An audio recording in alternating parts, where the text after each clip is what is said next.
Me nuanom asantifo moment kwhwe video bi eye bono platform omede abeto abonten asemaba yenko na yenkohwe ye ba nchiremu wo bia no mechiremu amawati so abusia de eka ho asem nyina de hwe video ni din obrafo na wo tutuo no ono na eko no afehwese Kofi Adoma betwam ewo nachi se Kofi Adoma na etwam ewo nachi no waho se Kofi Adoma etwam ewo nachi enti ade na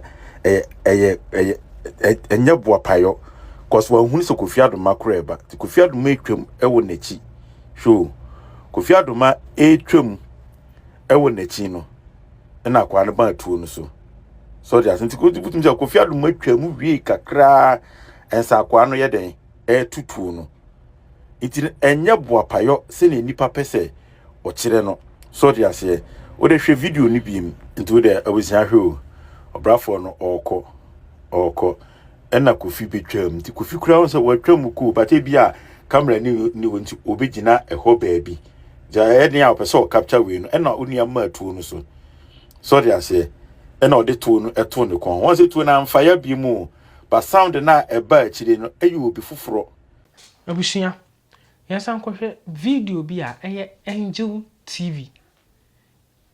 TV nso de ba abonten na de wo ho no yempensem na emfa yiye ntuye esanse asundwe na ehwehwe yempe watin wakam bia yenkwhwe na emra sisi a na obese jama Dormaa Hene obe transfer no du ha bari ma kujia tu adima Dormaa don ten adu no du ha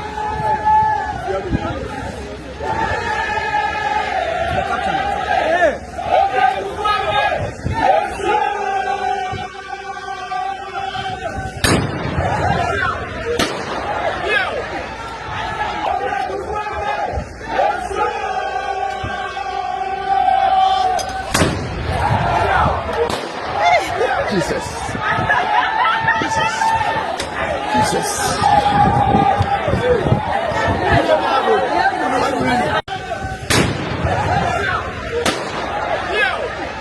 Busia, ye nyina yenim say this week here you see me ye na news bi a trend ewo ye man mu. This is one of the news a trend ewo man mu. Abusia video mienu na wo hweye no there's differences. Na me say yempanufo binum no omompa asundwie. They want to create confusion in the environment. Anytime bia no omo de ane say omo pese omo create confusion. I don't know. Misunderstanding omo pese omo create a I don't know. E di enti ma me kasa. Angel TV. Nipa kora Angel TV ne dia your friend Mr. Kwaku Open. Oye asantini. Fine. And then nipa kora ono so old blogger blogging platform ne dia say nipa kora no so oye bununi. Na ohwa video na eba abonten no. Efiri Angel TV no. Kire say nipa no otu atuduro no o sheda na otu atuduro no. Na video a efiri old blogger TV nso eba abonten so kire say nipa na otu atuduro no wan sheda. Inti mibisa say Angel TV omu department no omu sheda na omu tena se na omu plan say omu ye bibi dia create confusion na ase den omu ye bibi e dia gu osagefo nima ase ana ase den omu ye bibi e dia create misunderstanding between bono ne asante ana ase den esan se sa de we ekoso dada de me yan say on the 20th of December, that is Friday, and an incident we see. Now incident we see no Kofi Adoma na adwen so on kasa. See no omo de no hospital mpanifo I take it in charge of everything. Efa no to na adwen so on kasa to make peace to prevail because say already there's some kind of misunderstanding between Bono ni Asante. Now so mpanifo bia o ma adwen say dabi they want that misunderstanding, they want it to continue. But Kofi Adoma no tenase adwen say there be say news you man ba abonten be create confusion in the environment. Then o man ma abonten into o ye na adwen say on kasa. Nti abusua bisa wo ho say e ba ne say na incident ni see on the 20th of December. Nanso e shaase say incident here shaase say e ba abonten on the 15th of January this 2025 year. Adentia bisa ho sa question. Ena o nipa na o ma ne ba abonten onyo obia se afia pokuya. Onso ye asantini. Nti die na ekoso. Edie na yeje. Edie ni anytime bia abere they want to create confusion. Yempanimfo a mote oman mu anka enim se mo de nanka se ntokwa eba mo be frɛ nkora no na mo ache o ma tena ase na mo asiesie o muntamu mo de daabi enye saa na mo pɛ always mo pɛ se mo create confusion me say eye Angel TV o mo department o mo tena ase ona o mo hyehyɛ saa dwumawi na o mo de ba abonten o mo tena ase se o mo hyeda a create confusion o mo hyeda a create misunderstanding between these two afternoon group. Aye nyina so ye anuafo. Aye nyina so ye akanfo. Aye nyina ye free yafunu baakum. E di entie ma ne basa. E na di entie so ma meka sa. Yenko on the 15th of January. This 2025 year. E na afia poku a okọ Kofi Adoma ho so kwakochia no. It's an say what incident no. Samra no mu no ma force Kofi Adoma so omra bonte me kasa ba wo si da bi. Nti Kofi afia poku a ekọ Kofi Adoma okochia no. Okọ ho no ma oba ye na no be publish news. All the news no be to on the page so. Na hwe de okaye on the 15th of January and obey no be can or the beto in social media platforms not beto so here okay o see Yesu Kofi, I'm praying for your full recovery and healing. Kofi Adoma, I've been panicking since hearing the news that you were shot in the eye. May the Lord work overtime on you. And so once there, almost Angel TV, Angel FM, omo ye platform bia, omaje Ghana aboso. Esan say omo de omunya kasa eduru achichichi, ewura Ghana ba bia, ewura tokro bia mu. Nti at the moment omo odi sa news ye beto ne platform no so say Kim na afede akwa Ghana fa na nyina. Na afede obi ebisa aba ne sen, aden din na si, aden omo bu Kofi Adoma tuo wo nani. Na mansan mu yam hyehye omo. It's a plotting game. Hwe de ekoso. Anche no be make the second post. Obe chirem ba bia ade na nkasa siye ni kwan fa so a esiye. Abusua no be make the second post. Afia pokua. Be make the second post. I say bless you for all your prayers. Kofi Adoma is stable. He was hit by a pellet from shots fired during a traditional event at Dormaa whilst working. Ayeka. Waba asem no so. Asema Kofi Adoma pese be ba bonten na be create confusion. E wa bonten na be create misunderstanding no wa be boso. Glory to God for his mercies. Continue to send your prayer up to the heavens. God remains on the throne. Ayeka. Inti oma shada tenase. Won. These people oma shada tenase. Se incident na aba no, oma fa so agina so de agu. Eye osagefo nanim ase. Oma fa so agina so ato so create confusion in the environment. What is wrong with these people? Adenti a ye pese asundue be ba no na still there be yempanifo binum de pese asundue be ba oma Oma sheda. Mpanfo kan bi say baby ade no dan so wan fa to no afiri to.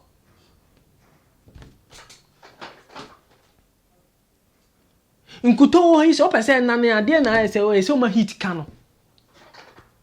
Nti jana de bebe na de be jana nane no. Say wiam na de beto na de to awie no na anane. Na mmom wo pese nkuto ebobbo na enane aye de tu ba bi a ehodwo. Na nkuto so se enane a etene ko. No be make the second post. Na chese di omo hwehwe na omo nsaka. Because then time you know no more for so say eye Kofi Adoma ne yere ebeba bonte abekasa. Na enso omo ye ya wama. Omo for so say eye Kofi Adoma beba bonte abekasa. Omo ye ya wanyo but unipa edi message do beto abonte say Kim. Then na say Kofi Adoma kasa. Ne yere ne ba bonte bekasa. Enti ekreti emane bufu ne yere ne bufu ye. Emane yere no onyaye ya osorunku bi eba bonte be kan nsem bebre. Nsem ani kwanse ne yere ka bia o kan because no oyi ya mu de yi ya kan nsem. Nsem ani kwanse o kakora ne yere no kan. Emane yere kan nsem bi kora se eye osagefo ne nimpanifo. Omo sheda na ye saade no. Yenim pefe se enye sa na tie. Esan se den time no hwa no mu di sa video ya kwakire ne yere. Video no a omo Angel TV for boy hwa no mu da kwakire ne yere. Enye video a eye your friend say old boga de ba bontin. Nti ka bi gidi se nka video a old boga de ba bontin ke na ne yere ne hwe ya bia enka na koma beba fom kakra. Esan se obehu se enya boapayo. Because video no mo de kwache na yire no. Ama na yire na adwen se eye boapayo nti oba abonten be kika nsem ani kwanse o ka nsem ebere. Nti nsem o ka ye no. Enya misunderstanding na. Enya confusion na no mu create. To make peace to prevail no. Sa de bi say no say ye kwan ye fa so a ye so ano.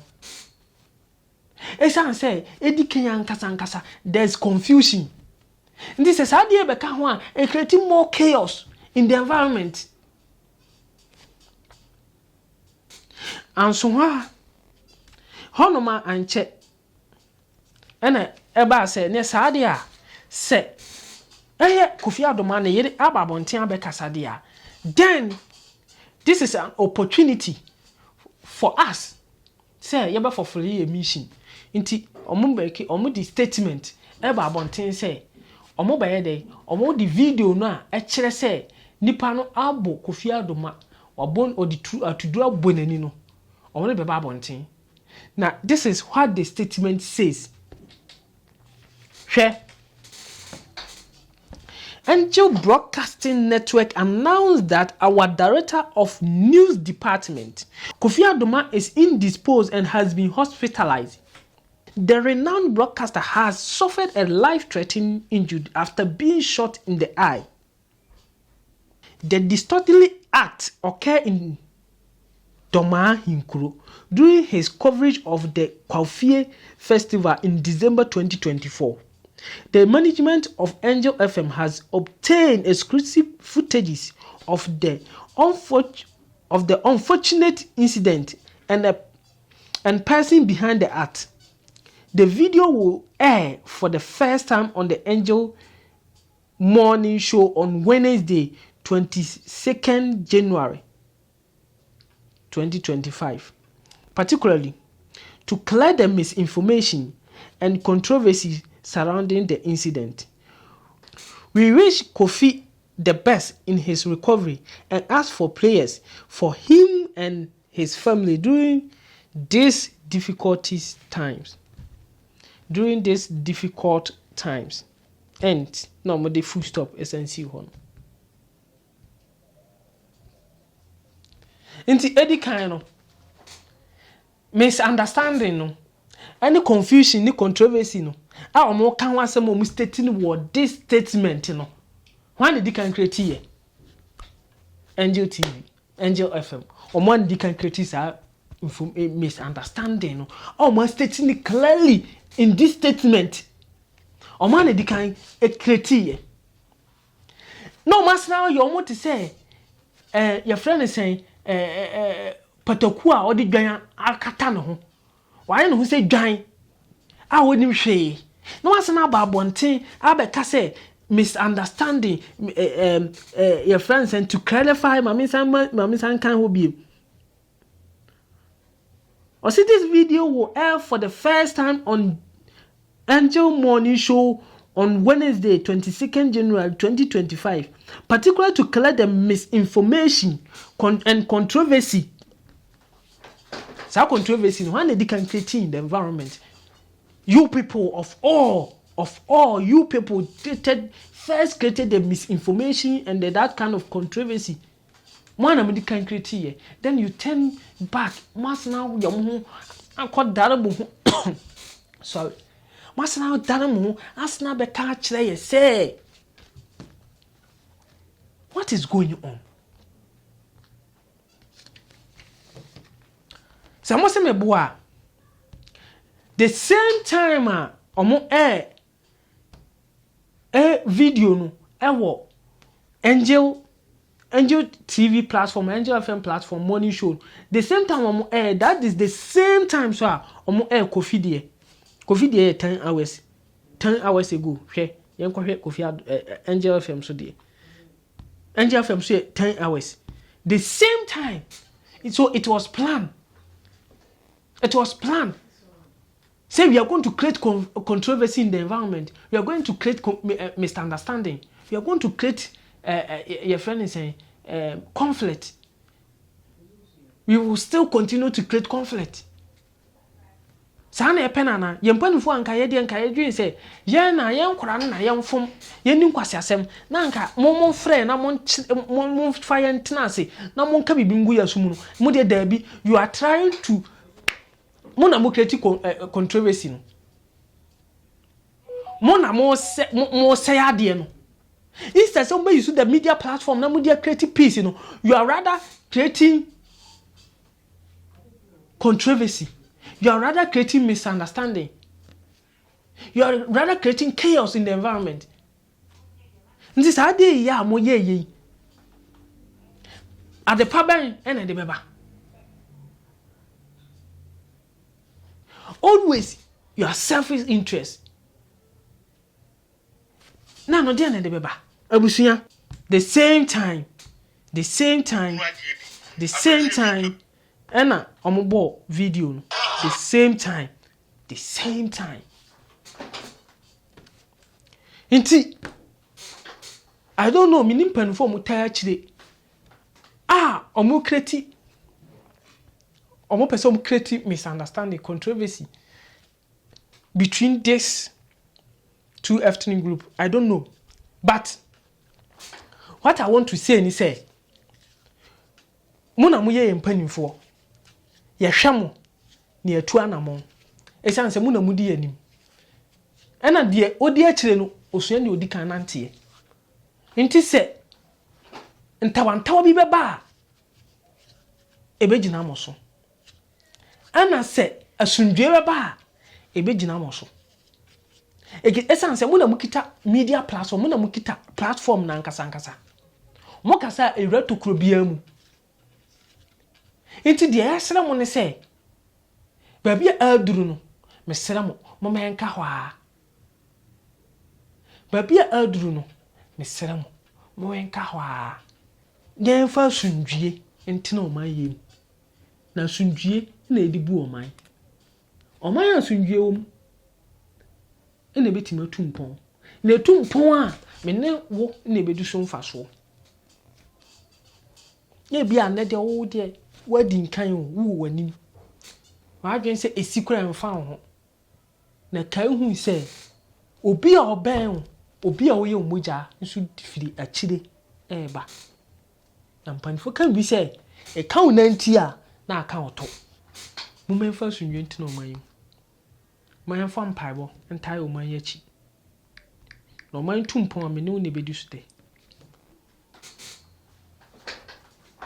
na ne Nyankopɔn ka ho ba bibiara wo bia media sunjwe jaw dasene yebesina hia bye bye